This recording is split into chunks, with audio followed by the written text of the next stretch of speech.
It's going to be tough to follow that. Thank you for waiting to call on me.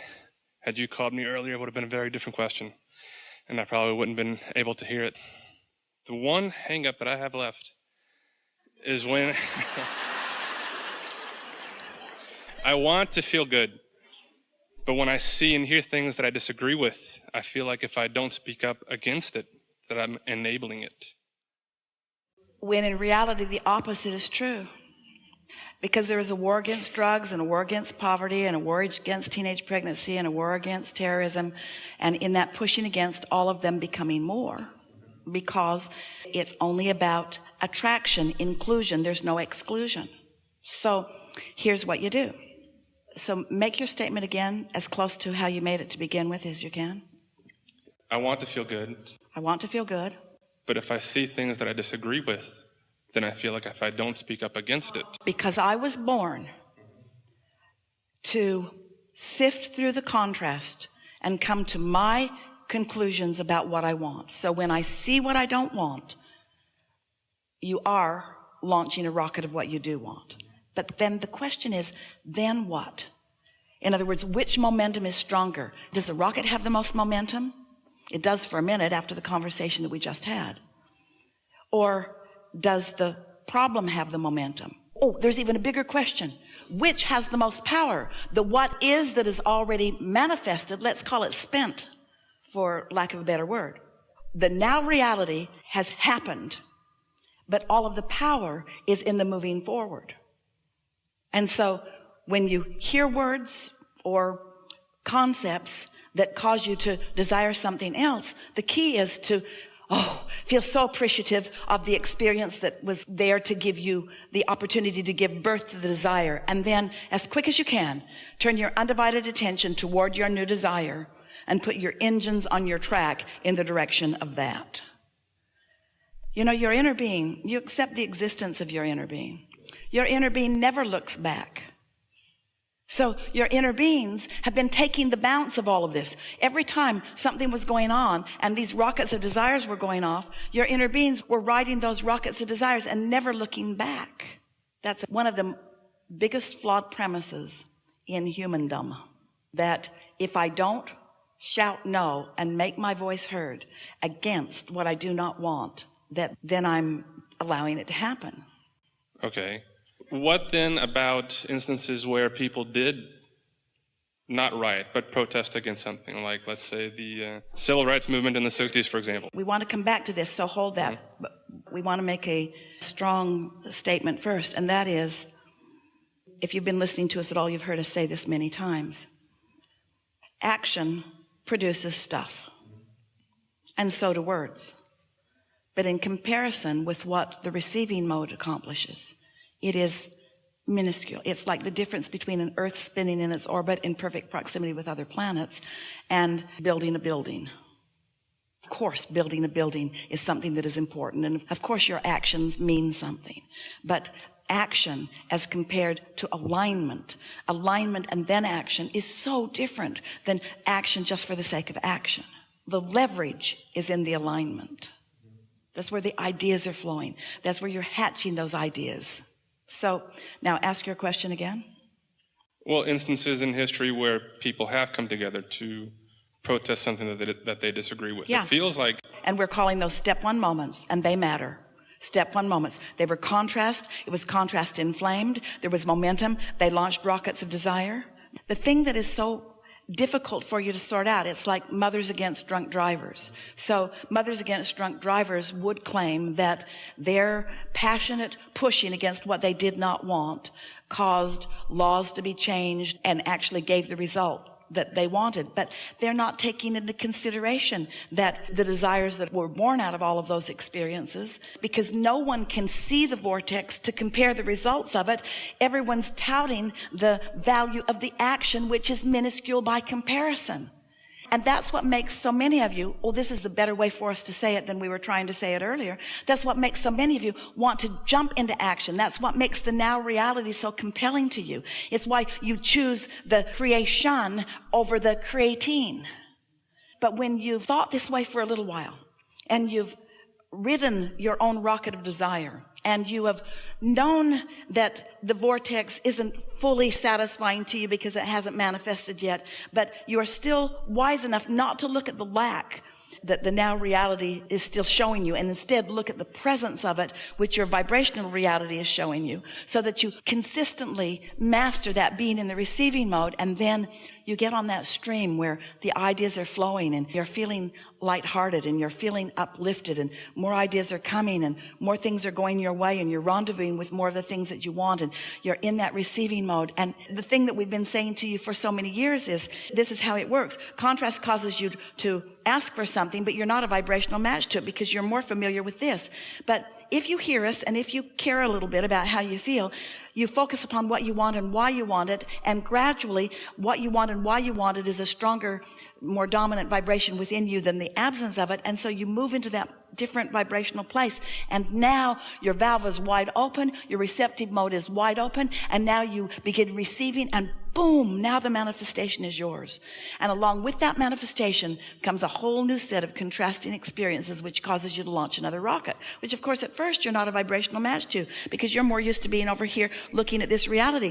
But because you care about feeling good, and because your inner being is over there with it, and your inner being is calling you, and you care about feeling good, and so you think about what you want and why you want it, and you don't notice so much that it hasn't happened yet. You just keep feeling the vibrational essence of it, and then you master that. You feel as good as if it has already happened, even though it hasn't happened, because you're not activating the absence of it anymore. You've only got the presence of it active in your vibration, which is what makes you feel good anyway, because the presence of it and the presence of your inner being is what makes you feel good anyway. And so now you're a vibrational match to your inner being and to the thing that you desire, and then it manifests in your experience. And so now you stand here with this new manifestation and a new set of contrasting experiences with which to launch another rocket. So you're not ever going to be in a place where you have not asked for more than is manifested. And you just got to get over needing it to be manifested before you feel good. And if you can hear us and make that jump, if you can leave today saying, oh, I think I finally got it. This car I want, or this lover that I want, or this pile of money that I want, or this occupation I want, or this lifestyle that I want, this manifestation that I want, that I really want. I want it so much that I'm blocking myself from having it. So if I could think about how it feels to have that rather than needing to have it to feel it, if I can stop doing that thing I do, which is pushing away what's coming to me, if I can stop doing that so that my inner being can call me into the receptive mode, then I can be in that sweet spot where there's a whole lot that isn't manifested because my vortex is so fertile. And there's a whole lot that has manifested that doesn't interest me anymore because that's old news. But there's a whole lot still to be manifested. But I'm not in the has it manifested yet and am I tired of it, or hasn't it manifested and I'm yearning for it. I'm in the manifesting mode. I'm in the creating mode. I'm in the tuning in mode. I'm in the right place, right time mode. I'm in the watching the cooperative universe line up for me. I'm in that empowerment mode. I'm in that feeling of all of the resources of non-physical, the energy that is creating worlds that is flowing through me. I'm in that worthy feeling mode. I'm in that knowing that I can do it mode. I'm in that sweet spot of I'm turning the thoughts to things. I'm turning the thoughts to things right now. I'm doing what I came to do. I'm spinning the gold right now. This is what I came to do. This is the joyous life that I came for. It's the satisfaction of no longer being out of vibrational sync with my inner being because the manifestation hasn't happened yet. If you can leave this gathering hooked on the flow rather than on the result of the flow, hooked on creating rather than creation, hooked on life rather than lived, because all of your power is now. And the thing that we think that we've brought to this forum, especially over time with all of the body of work that has happened because of Jerry and Esther and us and you, is that you're coming to understand that it is a vibrational universe, and that there is a partner of creation that most humans have never considered. And it is your inner being. It is source energy. It is all along what man has been wanting to call God. It is this source energy part of you who is invested in what you care about now. So invested in it that when you deviate from your own desire, you don't feel good. And you think you don't feel good because the manifestation hasn't come.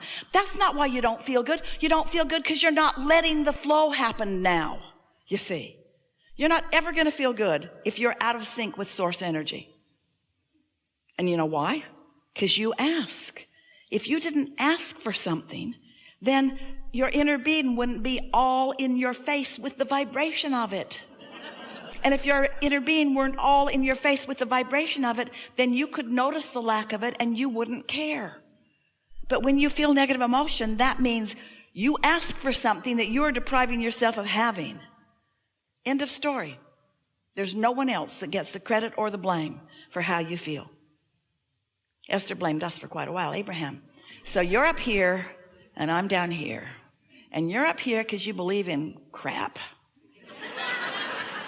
And I'm down here because I don't see it yet. And I think you should come down here with me so that I'd feel better. And we say, come on up. And Esther says, no, I'd rather look at what is. But Esther, you're not ever going to feel good as long as you're looking at what is, because what is caused you to ask for more. And now you've got to look at more or you're not going to feel good. Oh. Well, maybe tomorrow. Because whatever momentum you've got going, in other words, and it's all right. But contrast is such a wonderful thing. And your vortices, they are so magnificent. And being in the flow, getting to watch them unfold is so great. Haven't you ever had a project that you're working on, maybe singular, maybe you're working with other people, and it breathed life into you, it was fun, and then it was over and you just feel sort of, even a vacation is like that because you planned it. You've got to be in the flow. Let us state that more accurately.